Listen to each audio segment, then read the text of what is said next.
উপদেষ্টা নাহিদ সাহেবকে সতর্ক করি, আমি তার দৃষ্টি আকর্ষণ করে বলতে চাই, মামুনুল হককে চিনেন না?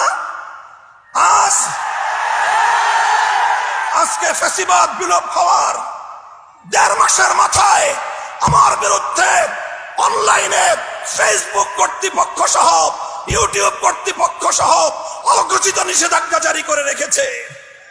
আমার নিউজ কভার করে এই পর্যন্ত বাংলাদেশে প্রায় শতাধিক জাতীয় নিউজ পোর্টাল তারা রেস্ট্রিকশনের শিকার হয়েছে।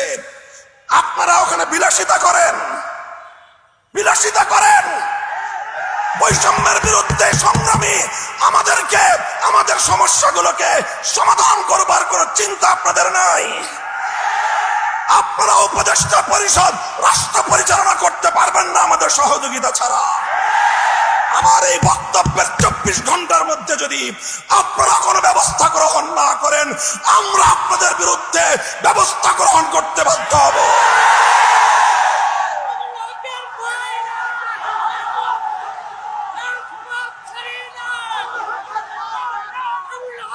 সংগ্রামী সাথী ও বন্ধুগণ, আমরা পরিষ্কার ভাষায় বলি, আন্দোলনে ছিলাম আমরা, সংগ্রামে ছিলাম আমরা, রক্ত দিয়েছি আমরা, কারারুদ্ধ হয়েছি আমরা, অন্যায় অপমানের শিকার হয়েছি আমরা, ষড়যন্ত্রের শিকার হয়েছি আমরা, যুদ্ধ করে বিজয়ের রণাঙ্গনেও ছিলাম আমরা। এখন সম্মিলিতভাবে এই রাষ্ট্রটাকে এগিয়ে নেওয়ার দায়িত্ব আমাদের। আমরা সহযোগিতা করতে চাই, গায়ে পড়ে সহযোগিতা করতে চাই।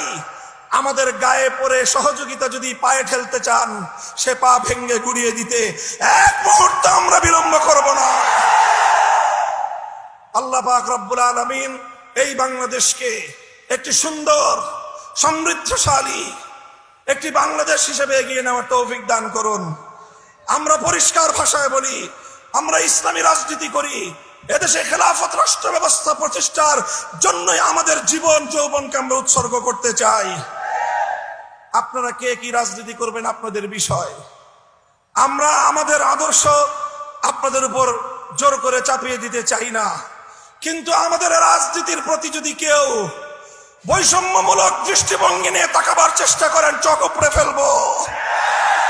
আমরা কারো করুণা চাই না, অধিকার চাই। ভিক্ষা চাই না, আমরা অধিকার চাই। অধিকার যদি সহজে না দেয়, অধিকার আদায় করে নিতে পারি আমরা। রক্তের প্রয়োজন হলে রক্ত দেই, অধিকার আমরা আদায় করে নেই। আমাদের এই কথাগুলো, আমাদের অবস্থান এবং আমাদের এই বাংলাদেশের গণমানুষের সঙ্গে আমাদের রিলেশনটাকে নতুন করে পড়ে নিবেন। যদি কেউ যদি আমাদের ব্যাপারে অন্য কোনো ভাবনা ভাবতে চান, তাহলে আপনাদেরকে রাজপথে মোকাবেলার দাওয়াত থাকলো।